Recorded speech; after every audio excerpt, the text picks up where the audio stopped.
Selesai Ali sholat itu ditanya oleh Rasulullah, kenapa kau terlambat datang subuh ini Ali? Sampai Jibril menahan punggungku di rakaat itu. Kata Ali, di saat aku melangkahkan kaki menuju masjid ya Rasulullah, ada orang tua berjalan di depanmu tertatih-tatih.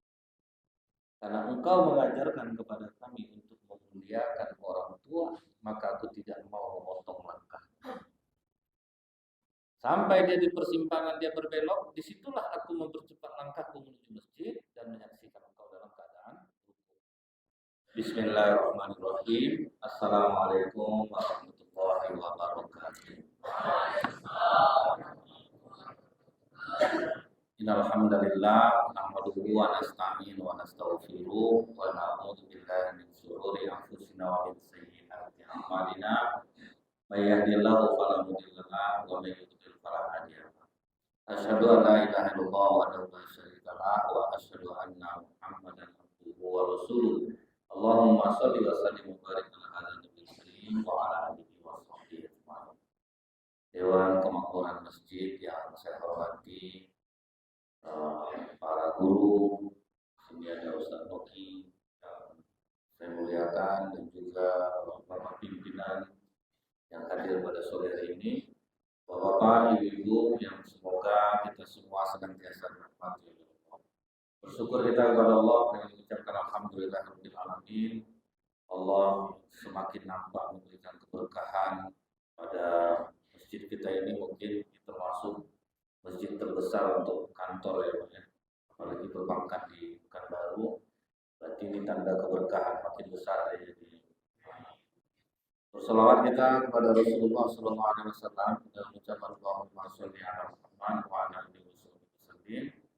Semoga diringankan lisan kita ini berselawat sehingga kita mendapatkan syafaat yang ada judul bukunya itu bab sukses hidup dengan sholat berjamaah. Itu hadis yang pertama di dalam buku itu, mungkin pernah juga Bapak Ibu dengar. Jadi amal itu Pak saling berkaitan dan saling mendukung satu sama lain. Dan memang benar, kalau kita rajin sholat berjamaah, kata Allah, nahnu narzuquk, kami yang akan memberikan rezeki. Tapi kita udah rajin di sholat berjamaah, tapi kok masih banyak kesulitan kita ya, gimana nih kenanya. Jadi dalam hadis ini mungkin jawabannya ini. Rasulullah ketika sholat subuh berjamaah, beliau memandang ke belakang. Diperhatikan Rasulullah apa? Dari ujung sampai ke ujung. Siapa jamaah yang belum datang? Rupanya Ali bin Abi Thalib radhiyallahu anhu tidak hadir subuh. Sementara Rasulullah tahu semangat sahabat untuk sholat berjamaah itu Pak, melebihi cinta mereka kepada anak dan istri mereka. Itu sampai kata orang Quraisy, orang Islam ini cintanya kepada sholat jamaah itu melebihi cinta mereka kepada anak dan istri. Jadi tidak mungkin tidak datang nih. Kata Rasulullah, kita tunda dulu sholat subuh. Kita tunggu Ali. Ditunda sholat untuk menunggu Ali. Karena Ali pasti datang. Kalau di daerah-daerah rumah kita ini mohon jangan diamalkan. Karena yang sholat pasti itu aja orang ini. Capek kita nunggu segitu juga orang ini. Ini kadang imam ini dengar hadis macam ini kan ahli praktek tengok ya sudah oke kita tunda sholat asar sampai maghrib. Jadi kalau kita ini jangan kita amalkan. Kalau Rasulullah itu berbeda, memang apa dia tahu dia pasti datang. Karena dikhawatirkan waktu sholat subuh habis, maka kata Rasulullah ya sudah kita lanjutkan saja tanpa Ali. Dimulailah sholat subuh. Rakaat pertama selesai. Naik rakaat yang kedua. Begitu Rasulullah rukuk di rakaat yang kedua, Pak, tiba-tiba malaikat Jibril menahan punggung Rasulullah. Tunggu Ali ya Rasulullah. Tidak bisa tidak Rasulullah kalau ditahan punggungnya. Inilah hadis yang menjadi dasar kalau kita terlambat datang sholat berjamaah, menyaksikan imam dalam keadaan rukuk, kita langsung takbir, langsung rukuk, sudah dapat satu rakaat, walaupun tidak membaca Al-Fatihah. Tapi jangan setiap waktu sholat buat macam ini. Tahu deh imam panjang itu duduk di teras Pak. Apa mau duduk teras Pak? Nunggu imam rukuk. Hadis kan ada. Memang sahih Pak. Tapi tidak itu juga cara ngamalkannya. Jadi saking lamanya Rasulullah ruku, sampai sahabat yang menjadi makmum di belakang itu mengintip. Kenapa lama terus diintip? Oh masih ruku terus sahabat ruku. Nanti diintip lagi. Nah ini juga pelajarannya. Kalau imam terlalu lama pada gerakan yang tidak bisa terlihat, apakah itu ruku ataukah sujud, maka jamaah dianjurkan untuk mengintipnya dan itu tidak membatalkan sholat. Kalau kita tidak tahu ilmu ini, Pak, terjadilah beberapa tahun yang lalu di Masjid Taqwa, Pasar Pusat. Ustadz itu dia mau ceramah antara maghrib sampai isya. Pas maghrib, habis iqomah dikasih kehormatan oleh jamaah. Ustadz jadi imam Ustadz. Ya, Ustadznya jadi imam. Waktu itu laptop barang yang cukup langka lah untuk di kalangan Ustadz waktu itu. Ustadznya bawa laptop. Taruhnya laptopnya itu di tepi pintu aja ini. Dan Masjid Taqwa waktu itu masih dalam tahap pembangunan, Pak. Jadi terbuka pintu.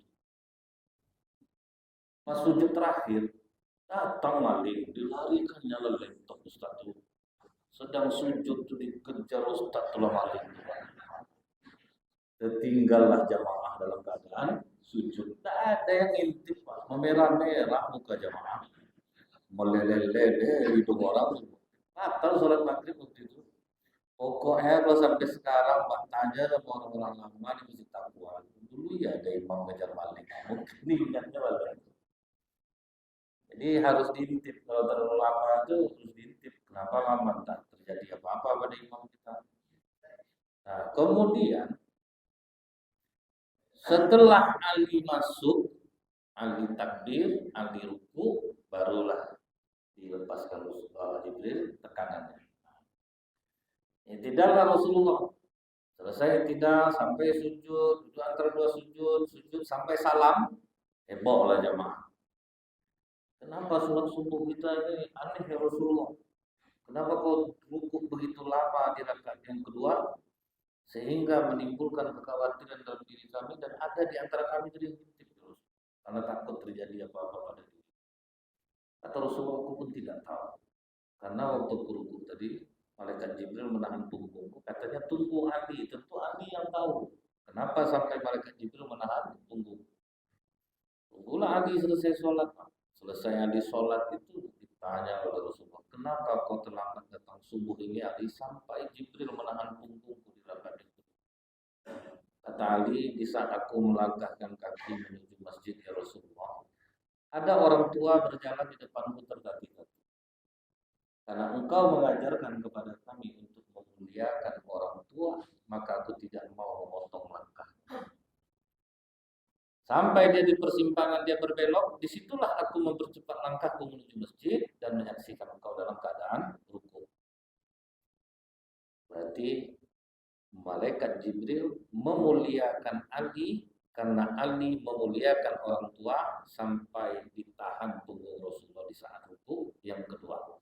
Artinya Pak, orang yang rajin sholat berjamaah gandengan amalnya dia harus sangat menghormati orang tuanya. Nah di situ kena Pak. Banyaknya kita di situ sholat jamaah udah rajin, tapi ke orang tua ini kita agak kurang Pak memuliakan orang tua. Rasulullah mengatakan salah satu tanda hari kiamat, seorang ibu akan melahirkan tuannya. Nah maksudnya itu apa Pak? Ibu punya anak, anaknya punya istri, kerja dua-duanya, cucunya, neneknya yang masuk. Nah, itulah maksudnya ibu melahirkan tuannya. Datanglah nenek dia bilang, kami ridho Ustaz, kan cucu kami. Ya, nenek ridho, Allah yang tak ridho itu masalah.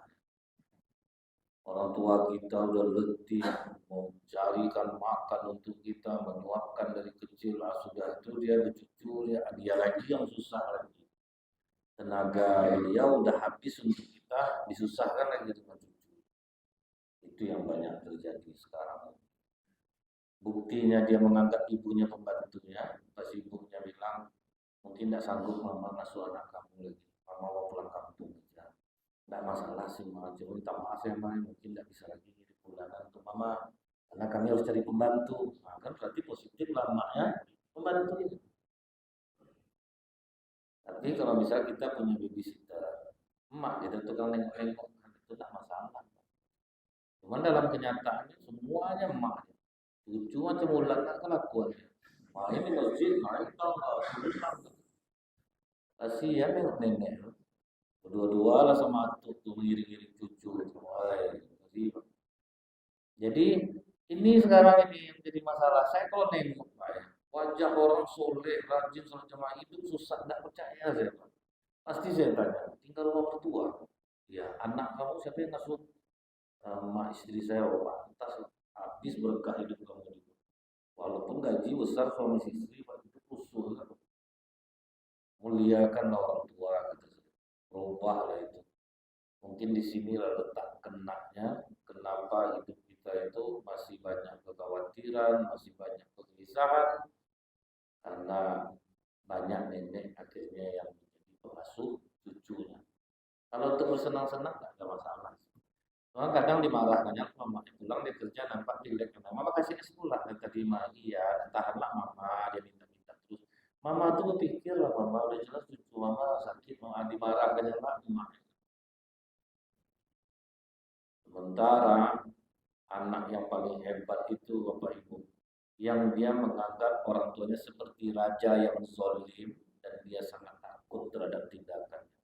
Nah, macam itu seharusnya Bapak takut buat kesalahan dengan pimpinan, nah, macam itu seharusnya takutnya. Ini karena di kantor penakut, di rumah Bapak minta ampun Pak, karena tahan dia bilang kemana mau dilampiaskan lagi ini. Mama yang kena ini. Jadi ini mungkin salah satu faktor kenapa hidup kita ini banyak yang susah saat ini. Karena menjadikan mutlak orang tua yang menjadi pengasuh anaknya. Tapi kalau kita lihat Pak, mungkin di antara Bapak yang karirnya bagus, yang karir bagus ini saya yakin termasuk salah satunya yang suka memuliakan orang tua. Biasanya gitu. Ya kalau tanya orang-orang yang sukses-sukses, yang hidupnya bahagia, rata-rata suka memuliakan orang tua. Jadi saya melihatnya itu ada pengusaha Pekanbaru ini. Dia itu saya kira Pak hidupnya tenang, damai, wajah adem, macam wajah bapak ibu adem, tenang, karena membaik-baik semua Pak. Jadi dimatikan nasi sejuk loh kan karena saking pancaran dari dalam diri bapak. Karena orang-orang yang mau duduk di pengajian itu Pak, orang yang siap berubah. Nah, jadi makanya itu udah yakin Bapak itu pasti orang baik, ada. Karena siap untuk menerima. Kata Bapak Ibu, tidak berat duduk di pengajian macam ini. Berat nih Pak. Karena kenapa pahalanya begitu besar? Karena beratnya maka dikasih besar. Berat duduk di pengajian. Jadi saya tanya sama Bapak Ibu, Pak, orang tua Bapak masih hidup? Masih Ustaz. Umur dan sampai 100 mak saya itu tapi tidak ikut Ustaz. Iya. Jalanlah ke rumah Bapak Pak ya. Boleh. Gila ke rumahnya Pak. Rumahnya kampung bagus. Mewah rumahnya. Jadi kalau misalnya kita melihat itu saya pribadi, kalau sempat saya punya rumah macam film India saya sama istri saya, udah terbayang saya sembunyi di balik pot tuh keluar di lampu, udah terbayang. Ayo Bapak Ibu tahu enggak, salah satu permainan yang dianggap ibadah dalam Islam itu Pak, bercandanya suami dengan istri itu bukan dianggap main, ibadah. Sementara bapak sama istri orang ramah minta ampun, berubah lah Pak. Udah topeng-topeng itu udah. Bapak ketawa kena nyata Pak. Berubah lah tuh Pak ya. Sama macam itu lagi. Kalau ke istri orang bukan main lagi kak, udah makan kakak, jangan telah makan ya kak, ya sakit kakak nanti, kayak abang, telepon istrinya, bang aku sakit perut, oh makan juga cabai itu lagi. Udah lah tuh Pak ya berubah Pak. Ibu jangan terlalu dilayani betul ya Bu ya. Dia menandakan orang baik itu di rumah tadi. Ini udah terbayang saya Pak, pasti mantap nih kalau rumah bapak ini punya saya. Itulah dalam bayang-bayang. Nah pas keluar dari dapur bapak itu ada lagi rumah bagus tapi tidak sebesar rumah dia. Saya tanya itu rumah siapa? Itu rumah mak saya Ustaz. Kenapa kok bisa? Saya tuh berdasarkan perintah mak saya Ustaz. Itu rumah tetangga saya dulu itu. Jadi kata mak saya, aku tidak mau serumah sama kamu. Kau bikinkan aku rumah di sini. Tetangga saya tidak mau jual rumah Ustaz. Terpaksa saya tawar dengan harga tinggi. Akhirnya dilepas demi mak. Orang tidak mau jual Pak. Tentu suka-suka dia bilang harga dibelinya sama dia. Setelah dibeli, dibaguskannya, mak dikasihnya perawat di rumah. Habis kami sholat asar, pergi ke rumah mak. Umur bapak tuh 63 waktu itu. Tapi hormatnya sama mak begitu dibukakan perawatnya pintu jongkok dia Pak. Diciumnya lutut mak duduk macam ratu. Tahu bapak permintaan mak itu apa? Aku jadi nonton TV. Aku nengok ada mobil putih panjang dia. Apa mereknya tadi? Kata perawat. Kalau bayarnya bisa nggak aku belikan mak? Bisa. Kalau mak mau aku belikan. Cuma kalau warna putih nunggu nggak apa-apa biar aku belikan ya. Kalau kita mak kita minta belikan lah mak TV. Nah ada payah nengok gambar. Mama ini jangan dunia-dunia aja mau. Nah kan tahu saya. Memang bakil gitu. Pandai waktu buat tengok nenek apa dia berzikir kerja. Tak ada guna mama nonton TV. Itulah terima. Padahal pelit ya itu kena itu Pak. Coba lah kita renungkan. Suatu kita kan ketawa, suatu sakit hati kita sekarang. Ustaz ini tadi aku ditembak. Emang iya, itu yang banyak sekarang. Tapi kalau bapak ini Pak, kehendak berlaku minta diberi. Apapun minta emaknya.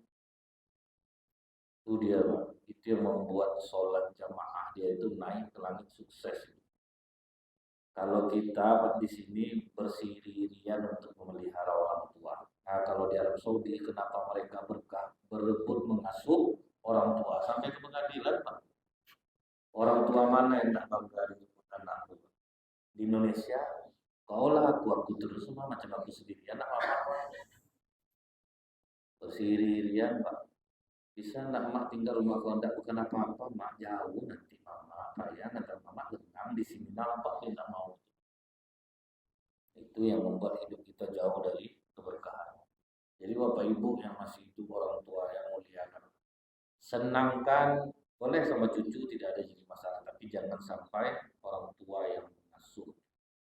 Kasihan kita, tubuhnya udah capek Pak. Dari mengasuh kita, jangan sampai kita susahkan lagi. Yang namanya nenek dia pasti mau, karena apa? Dia cucu dia, pasti mau dia. Cuma kita yang harusnya berpikir. Mungkin di sini letak kena kita. Kalau yang ada yang merasakan masih gelisah.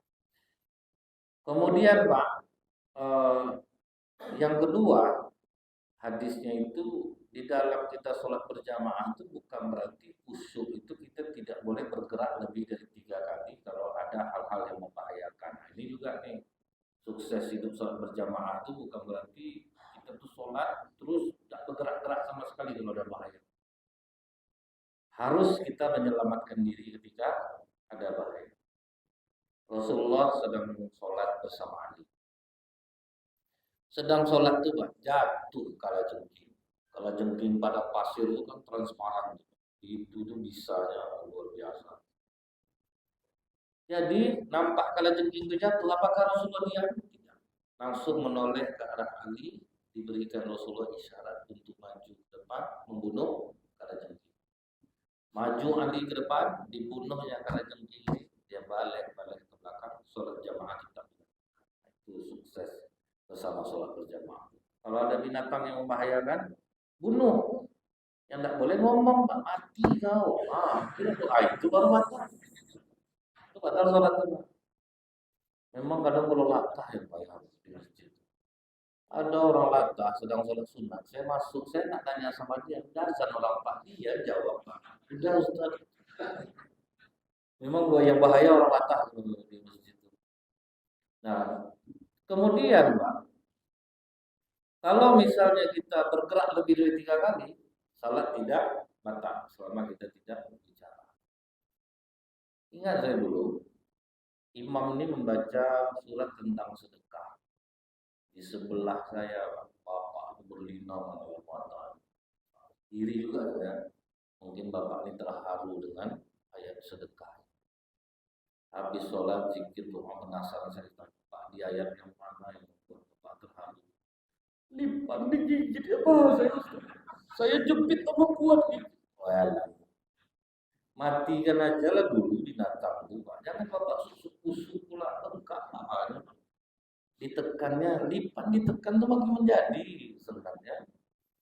Jadi ini orang banyak nih, oh terjadi gempa diam aja, kita harus menyelamatkan diri, harus menyelamatkan diri.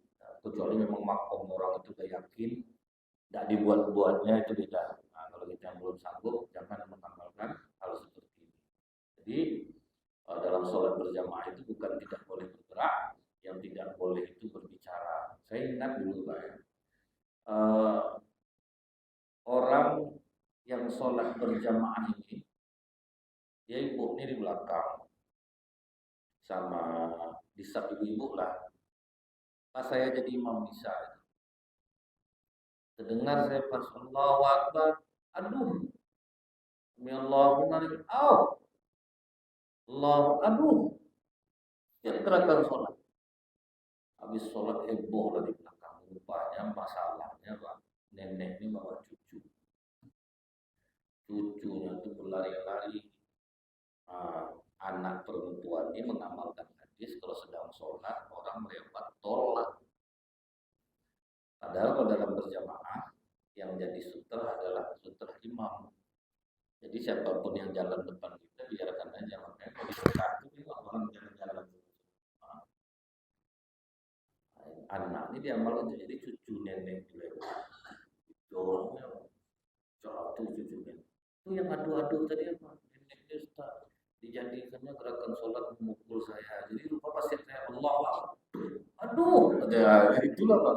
Sama Allah itu aduh. Sholat balik dua-dua nenek kamu sholat. Jadi yang ketiga itu Pak, sukses sholat berjamaah itu kita rajin sholat berjamaah dan sayang kepada anak kecil. Rasulullah pernah pas sholat asar berjamaah sujud lama Pak, diintip sama jamaah, rupanya Pak cucunya sedang di punggungnya, dibiarkan Rasulullah sampai puas, nggak ada diganggu-ganggu Pak, dibiarkan di atas punggung. Kemudian nampak lagi oleh sahabat cucunya yang perempuan pas lewat digendong oleh Rasulullah, buku ditaruh lagi, tidak diangkat lagi. Jadi kalau bapak ibu bawa anak ke masjid ya lakukan demikian gitu. Cuman paling tidak kasih dulu amalan di rumah Pak. Kan sebaik-baik sholat sunat kita laksanakan di rumah. Kasih dia contoh. Jadi kalau saya ingat dulu Pak ya, anak saya itu kalau pas saya sholat sunat di rumah, kadang kan dia bincang-bincang juga, nangis-nangis. Dia nanti taruh sejadah, saya geser lagi ke kanan. Terus seperti itu. Setiap kali dia menangis ketika saya sholat, saya diamkan. Tidak saya acuhkan. Sampai dia paham kalau ini gerakannya, aku tidak boleh ada di depan. Dan aku percuma nangis, tetap tidak akan diacuhkan.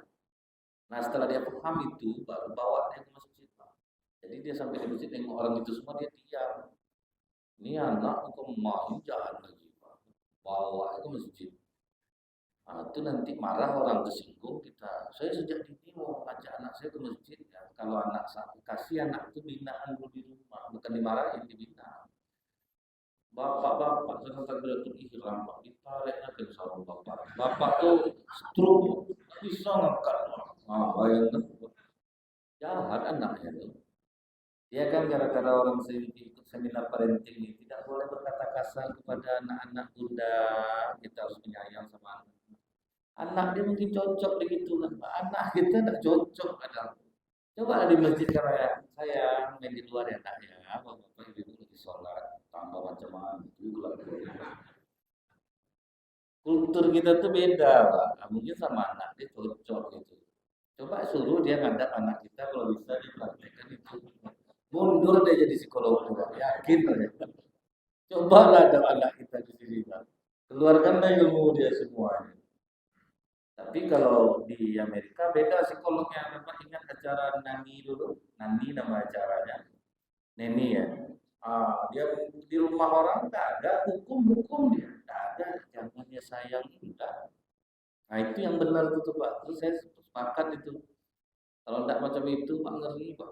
Kelakuan anak-anak di masjid itu, ini nanti dimarahi, tersinggung nanti. Kalau saya memang tidak mau saya Pak, mau seribut apapun anak-anak saya tidak akan pernah.